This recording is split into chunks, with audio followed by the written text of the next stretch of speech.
Happy Saturday, everybody. Thanks for joining us. I'm Tina Brock, the producing artistic director here at the Idiopathic Ridiculopathy Consortium in Philadelphia. And today we are going to be talking with Theodore Harris, who is a collagist, a curator, a poet, and there's a lot on the table today. So I'm glad you're here with us. And thanks for spending this beautiful day. I hope you got outside and were able to enjoy it a little bit. If you're coming in on Zoom, welcome to the Zoom dining room and Facebook Live. Thanks for being here. On today's show, Theodore A. Harris. Theodore is a collagist, he is a curator, he is a poet, he is an essayist on the intersection of art and politics, and he is the founding director of the Institute for Advanced Studies in Black Aesthetics. And we're going to talk today about his work, his activism, his passion for the art, Amiri Baraka, and all things related to the study of being a collagist. So Theodore A. Harris, welcome to Into the Absurd. Hello. Hi. Thanks for having me. I'm so delighted to be able to talk to you today. Yeah, same here. I think we met, Theodore, at the through Penn and the Avant-Garde Consortium, the PASS group with Emily. Mm-hmm. What a great group.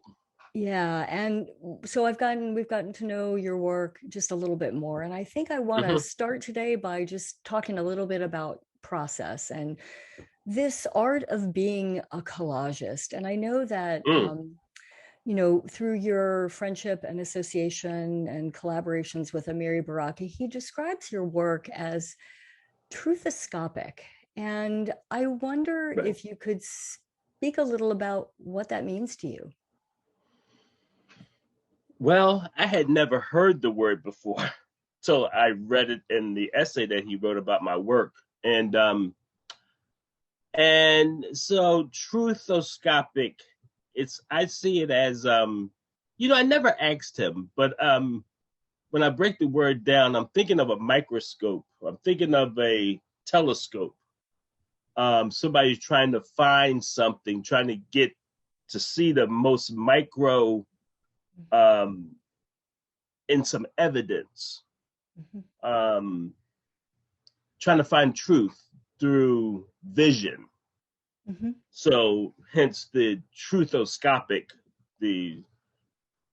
that part. I think that's what he means by that. And being a person that deals with visual art, so the vision part is there. So using images, collaging images together is a way of creating a third space. Something that I'm headed towards, something that Thomas Hirshhorn said about collage. Thomas Hirshhorn, if you know his work, is very, I would say, raw. He's a assemblagist, a assemblage artist that loves collage. He does great work. But this is what he said about collage. Like, where's it at? I like to make collages because it gives me the possibility to insist that we are in one world. And I like to put together what you cannot put together. I like to do collages because it means to create a new world out of an existing world. Perfect. Perfect explanation for collage, to what it means to make collage. And anybody can do it. The more you do it, the better you get at it. Well, so that's a question that I have for you. Do you start out with a story in your head, an idea in your head that consists of images, or do you then, as Thomas suggested, make a new world piece by piece, or is it a combination of both? How do you decide, okay, today, here's the idea I'm tackling, here's the feeling? Yeah. Well, for example, the collage that's behind you is titled Collage for a Phony War. And I came up with the title because I was starting to read a book by Sartre. and it had the word phony in it. I can't remember the exact title right now. And I was preparing for a show at Penn. And I titled the show Art for a Phony War. So I was doing this collage at the same time I was getting ready for the show and making new work. So for instance, I don't have a set idea. I know I want to say something that it's going to, if I'm doing a collage, it's most likely going to be social political, because I'm not a formalist, meaning that I'm just not only concerned about the form, the colors, the shapes, the composition and stuff like that. I'm concerned about what the form is going to say. The form to me creates, I'll put it like this, the content creates the form. So I know I want to say something, but I'm letting the images guide me, in other words. So when I found the Bank of America traveler's check image behind you, I found it in a magazine and it was already burnt like that. Mm-hmm. And I said, well, okay, this is perfect. So I'll rip it, because I like to have hard edges and jagged edges in a collage. So I ripped those edges, probably burnt it a little bit more. And I knew when I was tearing the left side where the capital's falling out, I knew I wanted the capital to fall out of the capital, as I'll quote Rachel Blau du Plessis that referenced my collages in one of her poems that has, like this, for example, she said something about the capital falling out of the capital, and it was perfect, because that's exactly what that's doing. So, and I think about theater, I think about a scenography when I'm making the work. I'm thinking about the foreground, the middle ground, the background, perspective. And so that's the formal qualities of it. But at the same time, I'm dealing with the content, because I want these images to say something to each other that would be in, they may even be in disagreement with each other. But the point is that it creates a third language. So as you're putting the pieces together, as you're ripping and changing and moving, and does something happen inside of you that says, that's it? Is it? I hope I sell one. Well, but it's like, are you as the artist having the experience at the time and you put it there and you're like, are you moved in some way? And that allows you to understand that you're in the right space, like that you tore it at just the right place, or that its position is correct in relation to the others?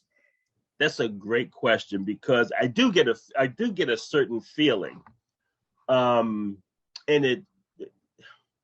it's almost like as if I surprise myself at what has been created. So I stay with that feeling, and I may even just leave the collage alone. And it's the same thing with my writing, which I think is just as important as the visual art. If I come up with a line and I like the line very much, I'll just stay with it. Because first of all, I don't want it to sound, I want to make sure it doesn't sound cliche. I want to make sure it has the impact that I want it to feel like something I would want to read. I want to create work that I want to see. So I wanted to have the genuineness that I'm aiming for. Yeah. So the feeling I get is it could be erotic. It could be, this is so good. It is a certain orgasmic feeling to it, because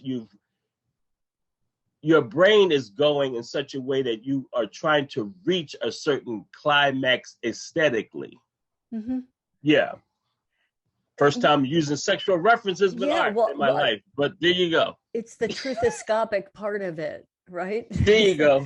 So you wrote, I want to put my thing on it.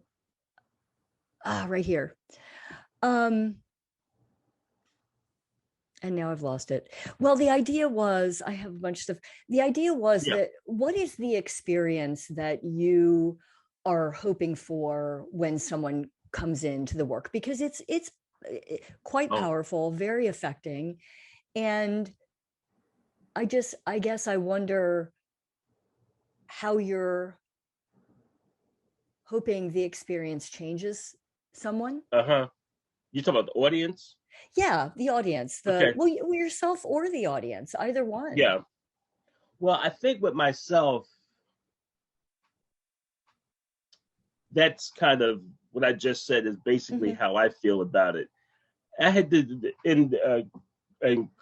the interview, the bomb interview, we were talking about audience, Kristen and I, Hmm. and I think about that a lot because I listen to other artists get asked the same question, but it's just too many people to be concerned about as far as what people will think.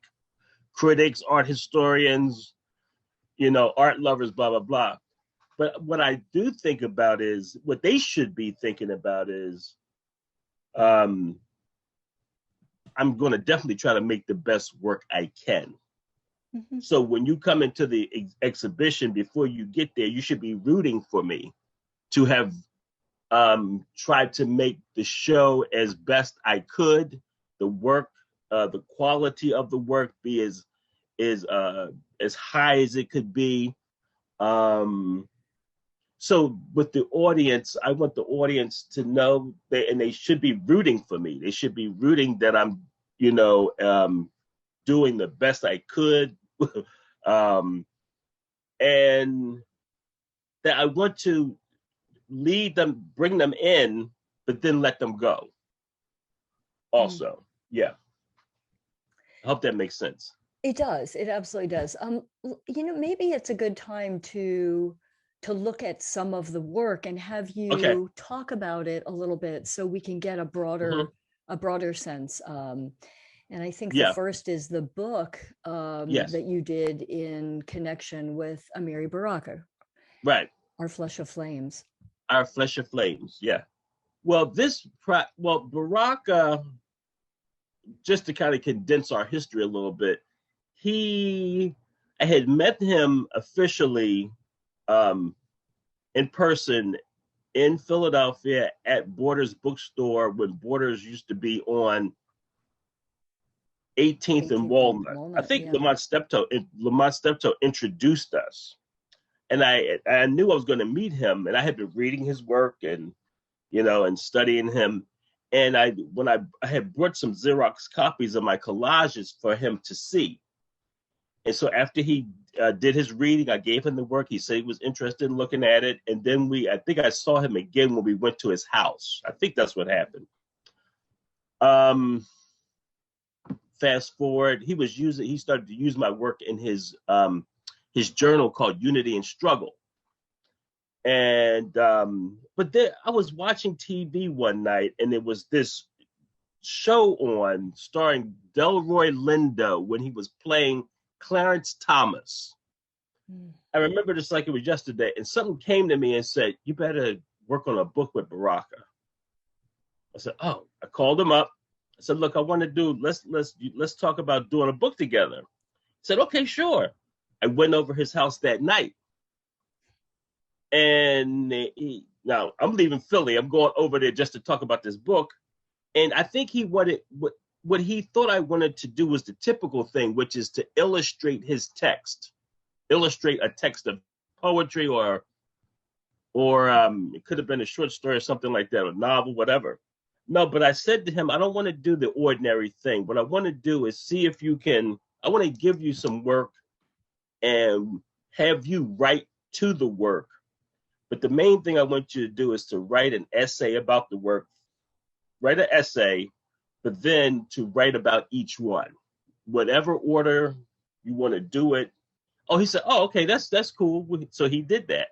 So I gave him like 7 collages, and he wrote captions, what he calls captions to these works, and a short essay. And then I recently had found a shorter blurb type of statement that he made about the work too, which was really good because that one talks about my relationship to Romeo Bearden and John Hartfield, whereas in the longer one he just made reference to John Hartfield. So that was good that he brought those two together.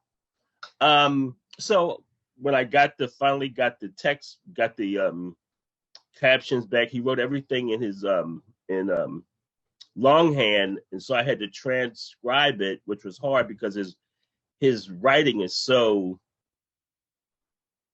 interesting. So I had to call him and say, well, what's this word? And what is this? But long story short is we finally got the book together. I couldn't find a university press or a commercial press to publish the book. So a friend of mine who helped me format the book with another young lady financed the book. And he started a small press named Steve Palmier. He might be on here actually. But yeah, he started Enville Arts Press with the book. The piece that's on the cover is titled On the Throne of Fire After Somebody Blew Up America. Somebody Blew Up America is one of Baraka's most controversial poems. So I'm just showing people the inside. So I'll show you a couple. So here, just to give you an example of caption collage. So that's the way the book goes for about a few pages, and then it stops with my manifesto that I wrote called Hunted Everywhere, Collaging the Capital. Wrote that for this. And then from there back, it's just the collages, no text to them. Mm-hmm. And then at the end, there is a great essay in here by Jean Ray, who I reached out to, who generously really wrote a very in-depth, historically generous piece about how my work is related to other artists in history. So that was really good. And then M.K. Asante Jr. wrote the introduction, a beautiful piece too. So yeah, that was that. And yeah, so. Well, let's move ahead, because I think the next couple slides are probably in there, right? And that way we can. Thanks a lot. Yeah, no, there we go. So, mm-hmm. Yeah, talk about Theodore, what's so striking and is the gaze. Oh yeah, the young boy. Yes. So if I could, we talked about content and form. So I found this image of this kid in some magazine that was about politics, and he was standing in a pile of bodies in Rwanda during the Rwandan conflict with the Tutsis and the Hutus. And I took the image home and I cut him out of it. Then I found this image of the Capitol, which had that red space there, right side up in a magazine. So you can imagine it just flipped upside down with the red on the opposite side. And so, I put him on top and I'm trying to figure out where to put him. So I want him a little off center. But then I turned it upside down. I said, oh, okay. Then the space changed. Before I would just have him on top of there. And I do this, I don't glue the images down right away. I always play with the composition first. And then when I feel satisfied, then I glue the images together. So I got the boy there, and I love that he's in the foreground. The Capitol's upside down and it's pushed back in space. But then this red space was just too hard edge for me. I wanted something else, and I wanted to create another depth of space there. So I just tore it. Then I tore the bottom a little bit. I just wanted a little bit more space. So I put the black back there because I wanted more contrast actually also. So I was going for a few things. I wanted a jagged edge and a sharp edge. So that's how this piece came together. And this is a very minimal work And this was the first work that I did that had the inverted capital. And then I couldn't come up with a title for it, so I asked a friend of mine, John Abner, to give me a title, and this is the title he came up with. Vetoed Dreams was perfect. Mm-hmm. And it's the first work in the book that is opposite Baraka's two statements here. Mm-hmm. Yeah. So yeah, that work is, I would call my magnum opus. Mm-hmm. Yeah. Was this the first work in which the capital figured prominently? Yes, it was the first one that figured prominently, and yes, exactly. There were no capitals in my artwork before then, right side up or upside down. Have you thought about, I guess the question is, in the events that happened in January of this year, have you envisioned the capital in any other configuration? No, I haven't actually. No other configuration. No. Well, I guess because, you recognize it in the configuration that it is. That's how we know what it is, right? And since the devastation was largely, inside the capital, I guess we need to recognize it as that. Yes. There's a series of work that I did called Collage and Conflict. And those triptychs, it's a triptych collage series.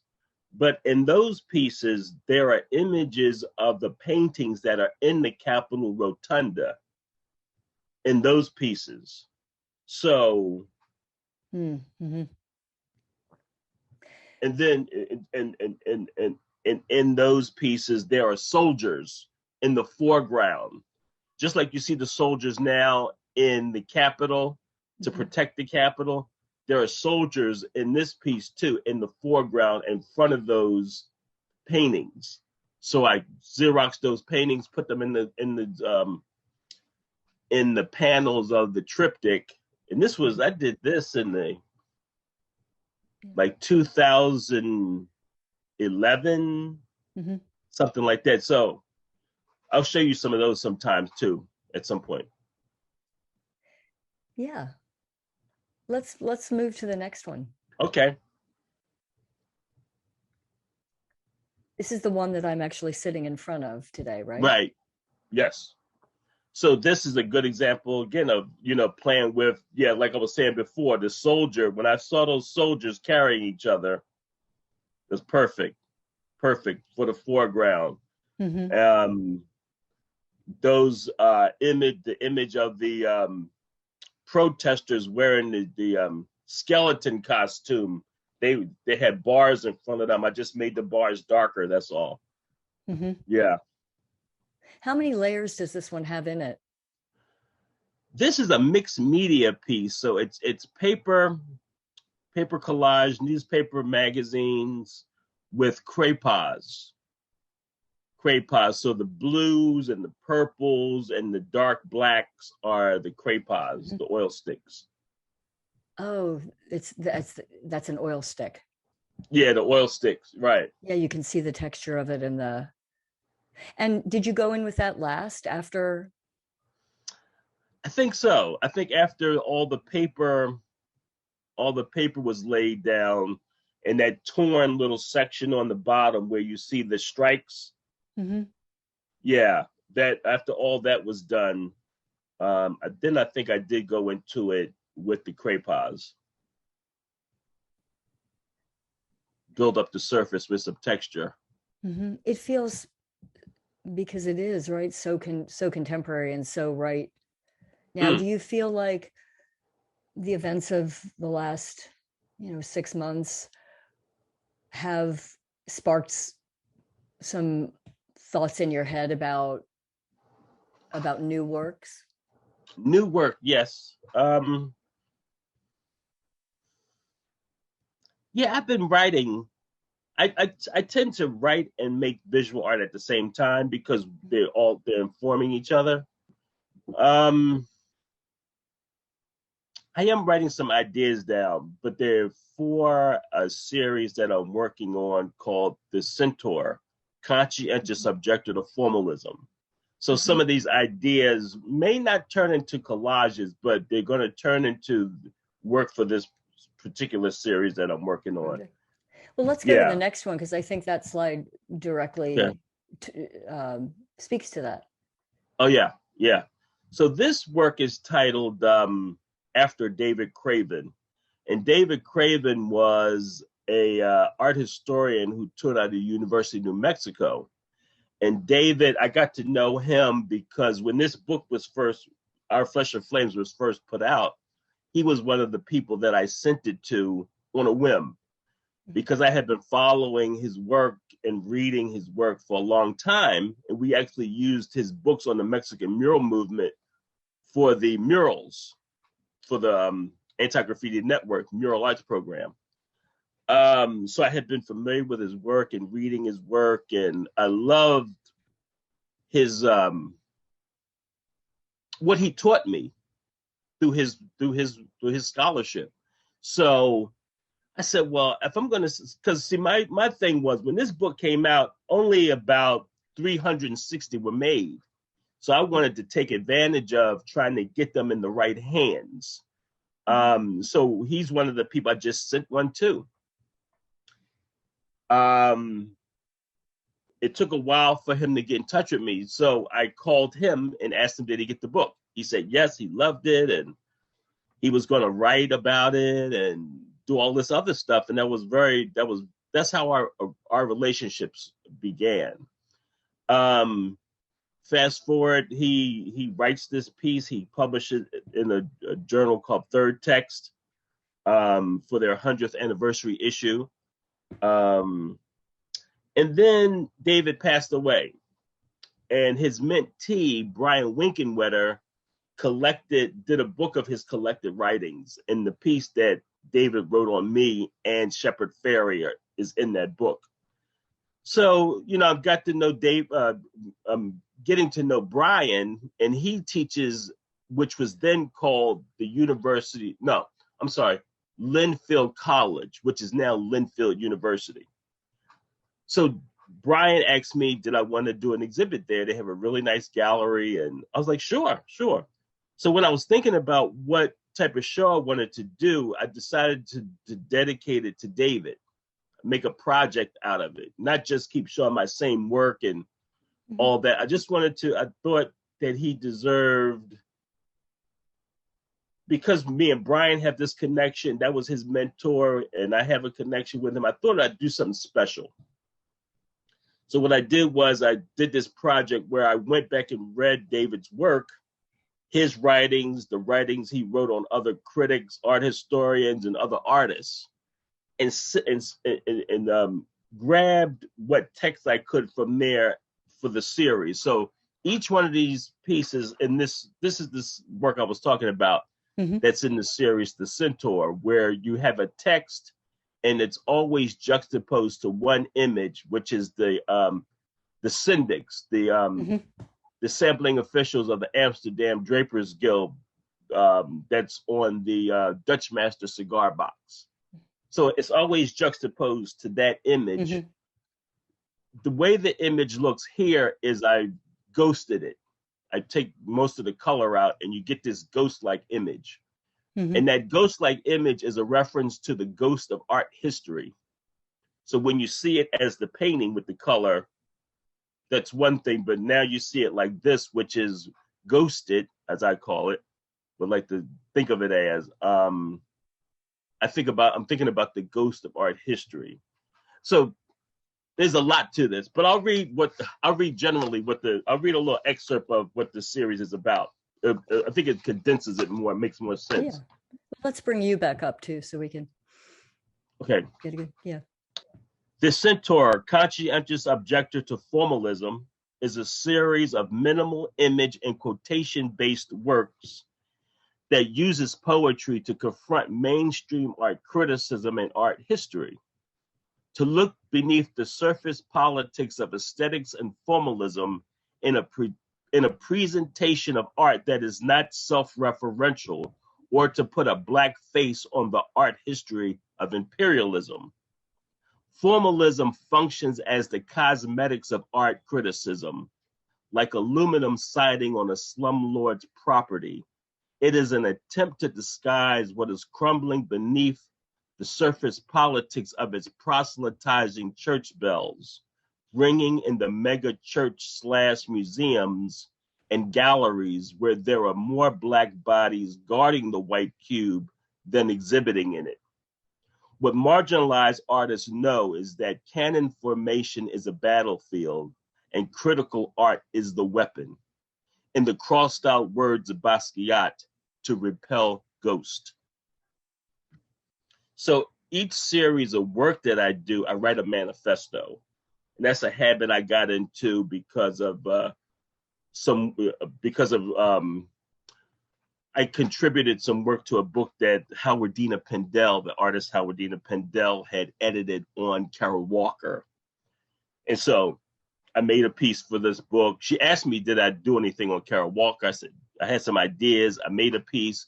She said, I like the piece, but did you ever write anything about it? I said, no. She said, well, write something about it. So I wrote something about it. So this started the manifestos. Mm-hmm. Well, no, the first manifesto was in Our Flesh and Flames, but I kept it up as a habit after talking to Howardina. So what I just read to you was an excerpt from the manifesto about the Dissenter series. Mm-hmm. Yeah. So I'm interested in, I'm going to just step back a little to what we were talking about previously with your relationship with Amiri Baraka. And this, you alluded just briefly to having met, how you met and how that mm-hmm. flourished. But we were talking before the show about the times when you would get together in his house, just all kinds of artists, and the energy that was so there and helping you to make those next steps. Can you talk a little bit about that collaboration, the sort mm-hmm. of overall collaboration, the friendship, what you learned artistically? Yeah, I mean, that's great. Great question. It's just, when you're a young artist and you're trying to figure it out, you should, if you're going to write and read, study all forms of art. Don't limit yourself to your country, your neighborhood. Think of yourself as a world citizen, like Paul Robeson did. Mm-hmm. He thought of himself as a citizen of the world, and you should, that's the way I think you should handle yourself, but you don't learn that right away. You need to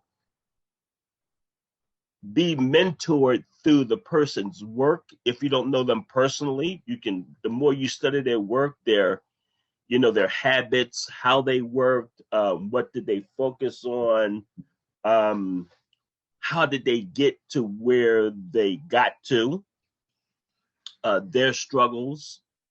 And luckily for me, I got to know Baraka and work with him. And I learned by listening. I learned from, there were times he would get mad with me, and that's all right. What did he get mad at you about? Well, one time, you want to hear a little story? I do. I like your stories a lot, Theodore. Yeah, okay, this is what it's about. So, Tony Medina, poet, professor at Howard University, was publishing a book with Third World Press. He wanted to use Veto Dreams on the cover. I said, sure, go ahead. But then I think they found out that Baraka's publisher in the Caribbean wanted to use it. Mm. Also, that work was first published on the cover of a journal that I became one of the co-editors of, or on the board of, whatever, called The Hammer, which was started by some friends of mine. Oh, actually, the publisher of my book started The Hammer. Mm-hmm. He was the first person to publish that work on the cover of the journal. And the press got upset about this. And I was like, well, I have more work. You could use something else. Baraka's publisher wanted to use it. And he said, what are you doing with this work? Right? These are jabs that people use. I was like,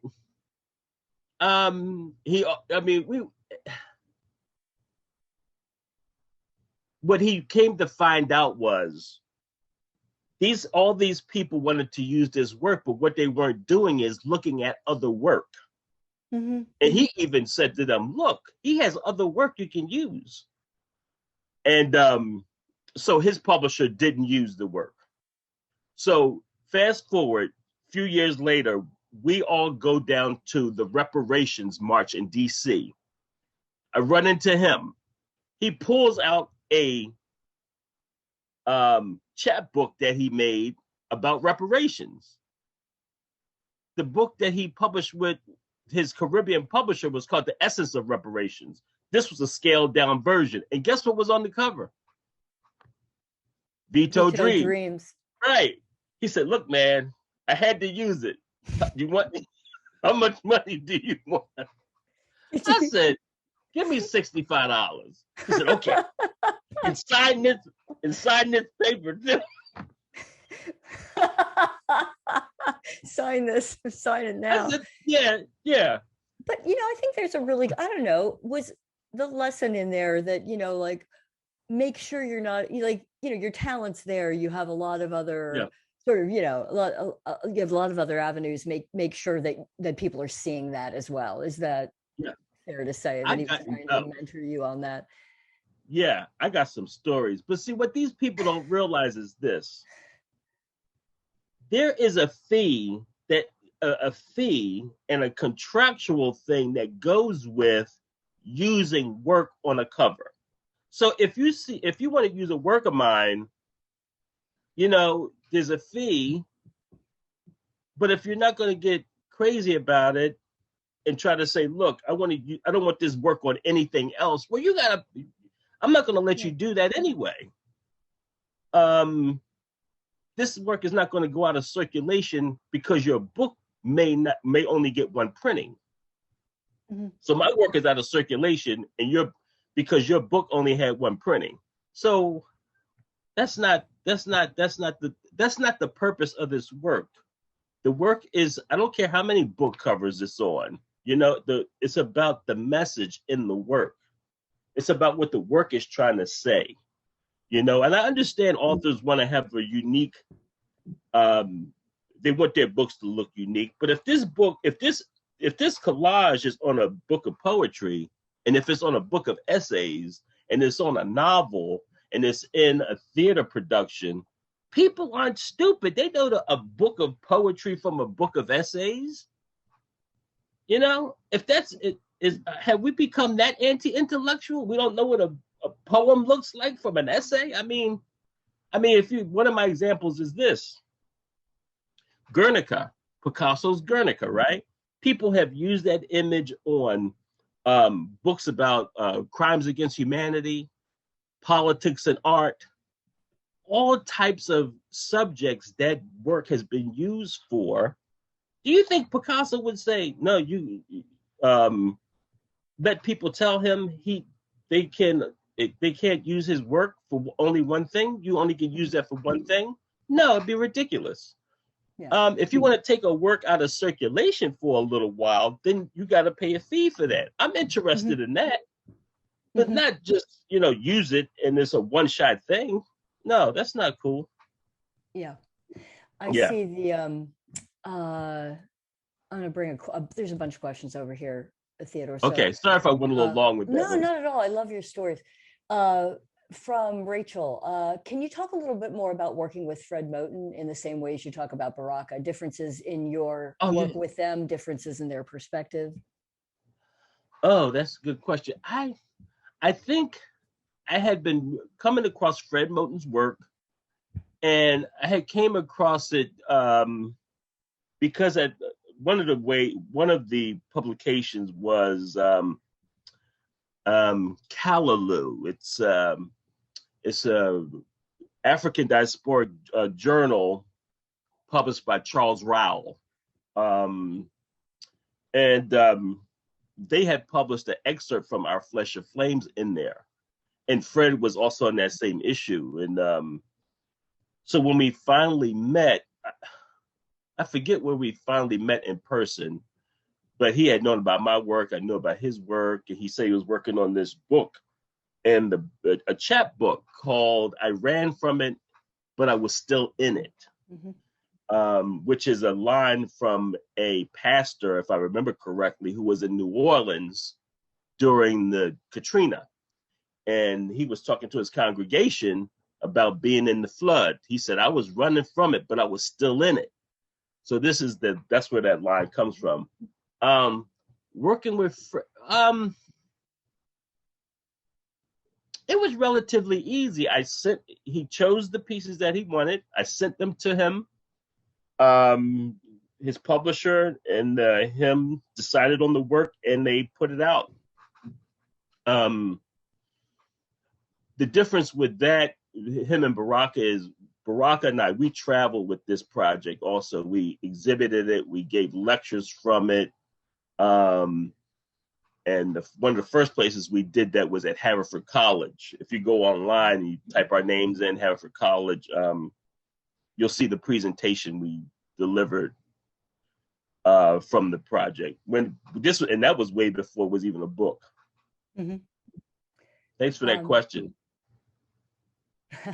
Emily Schilling's, the expression on the old suit guy and the collage for a phony war is so effective. We had brought it up there a little bit before. Emily's asking Theodore if you can talk a little bit about the trajectory of the very different forms his work takes, from collage to facts on the ground through, yeah. Should talk about the different forms? Yeah. Mm-hmm. Hi, Emily. If it's the Emily I think it is. It is. It's the Emily you think it is. Yeah, great. Emily Burton-Schilling. She mentioned facts on the ground. That's a complicated series to talk about. What I tried to do there was, like a collage, bring two different influences of mine and bring them together and see what I could come up with. And those two influences are the artists Adrian Piper and Romare Bearden. So try to condense it. Bearden's masterpiece work is called The Block, and it was a depiction, a huge collage depiction of a block across the street from his studio, if I remember correctly. And among other things, in one of the windows of the tenements of one of the houses there was a mouse trap as big as the window with a family next to it. And that just hit me. Because it reminded me of the beginning of the novel of Richard Wright's novel, Native Son, that opens up with Bigger Thomas trying to kill a rat in their apartment. So I got so it hit me, and I said, well, what can I do with a mouse trap that could, speak back to this work? So I did a series. It's on my website, actually, called Facts on the Ground, after Adrian Piper and Romare Bearden. And then there's the Adrian Piper's work, which the piece that I wanted to also see if I could make a connection with was a piece called Black Box, White Box, where if you come into the gallery space and you have these huge cubes, right? And you depending on which one you walk, you can actually walk into these cubes. So one of the cubes you walk into, you'd see the video of the Rodney King beating there. There's a chair and some tissues right there. So what she's done with this, the genius of this piece is she's dealing with the formal qualities, the cube, right? But then the social political part comes in with the content when you walk into the cube. That's, I just thought that was brilliant. So I got some mouse traps, and I was wondering what I could put in them. So a friend of mine my friend Steve actually had these political buttons, these buttons that deal with politics and stuff, history, and I put the buttons in the mouse traps. So they're about this big, but when you print them out, they are like 2 feet by 3 feet. And they lay on the ground, but what's reflected onto the wall is the shape of that trap in chalk on a black backdrop to kind of hint at as if it was a body on the ground, but the chalk outline around that body is on the wall. It's a lot. So, but the work is on the website, and if you want to see it. Yeah. Well, I do think when you talked a little bit about walking into the exhibit or walking into the box, I do feel that way about your work. It has, for me anyway, this way of pulling you into the different layers, almost both psychologically and also just experientially. I feel like, even though, because you have to I feel like the brain has to manage the relation of those things to each other and the depth that you create, and through different, creating different edges and whatnot. Are you thinking of it that way when you are, like, I feel like you almost are invited to dive into the work. Well, it sort of pulls you in, I feel, but then you find yourself diving into it. Do you feel that in a way? Do you think of I mean, I know you're working literally in layers, but do you think of it psychologically as each layer being a different value that somehow adds up? Yeah, I guess I could take what you're saying as the layering of moving through space. So as if you're coming into a place where you're unfamiliar and you have things coming at you different ways. So you have to deal with these subjects I'm dealing with that are clashing, And so I think my job is to put these things together that makes it interesting enough to make you want to dive in, to make you want to investigate. Well, what is that? What is that traveler's check? Who is that guy on there? What's it got to do with this Capitol being upside down? What's it got to do with these prisoners behind there? What's it got to do with this soldier carrying this wounded soldier toward me? In the fort, bringing it to me. So, yeah, that's with the collages in particular. Now, with the Centaur series, I had this thing about the anti-intellectualism. The anti-intellectualism in this country is part of why those people stormed the Capitol, because it's not dealing with facts. It's not dealing with facts. If they were dealing with facts, okay, your president didn't win, but these are the facts. So if you want to deal with a fantasy, then it has to be, you're going to be dealing with an anti-intellectual aspect of that, which is not looking beneath the surface of what you're being told, what is being fed to you. And people died because of this. I mean, this is one of the most illiterate countries in the world, and now we can see the evidence of that. People they're ignorant of what's actually happening. They think that, they could go into this space and take it over. And it almost happened, but people died, and it's not funny, and it's not a joke. And so when I invert the Capitol, I want to invert it so that there's justice.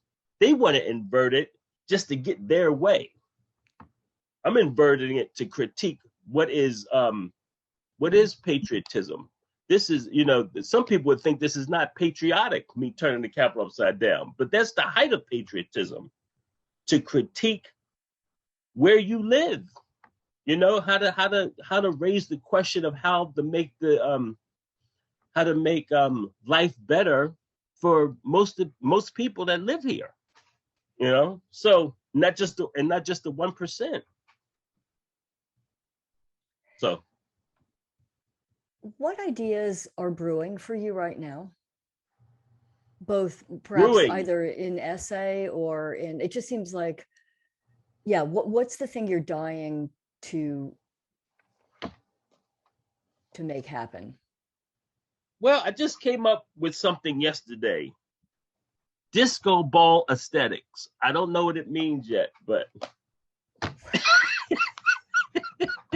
disco ball aesthetics. Okay, so flashy art. Oh, okay. That is mindless. Flashy art that is just formalist. It's shiny and it's sparkly and it's got you dancing and you're totally unconscious. So that's a new term I just came up with: disco ball aesthetics. So no, I love it. So do you think that this is this your emotional response right now to sort of, do you think where you want to be? I mean, that must be a reflection, right, of the art you want to create. I don't want to go to a disco and not be aware. See, it's the same thing in like the white cube, the gallery could be a disco where people are there and choose not to deal with what's going on outside that space. Choose not to deal with reality. Choose not to want to deal with what's going on in our situation here, and want to look at it head on. And see, because there's certain people that have to do that, and there's certain people who don't want to and don't have to.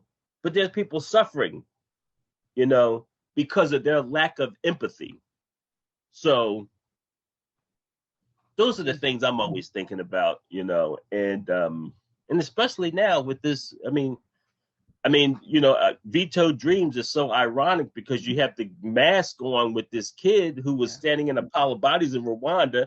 Now we're standing in a pile of bodies because of the pandemic. Yeah. That kid had to face that.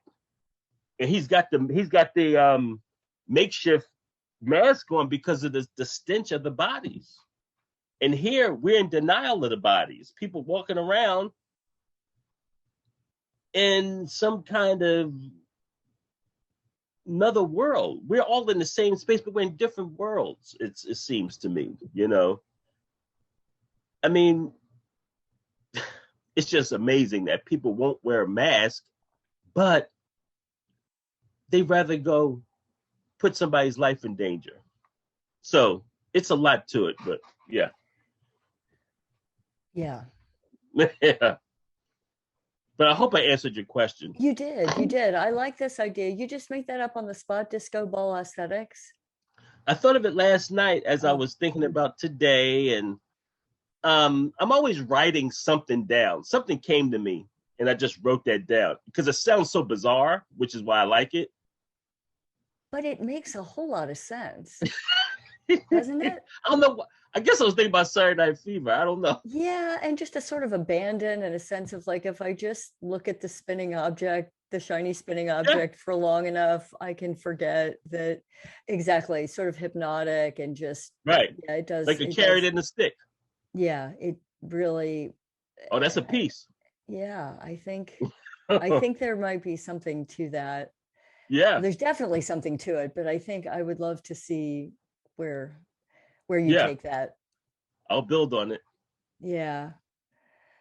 Well, Theodore Harris, thank you so much for spending time with us here.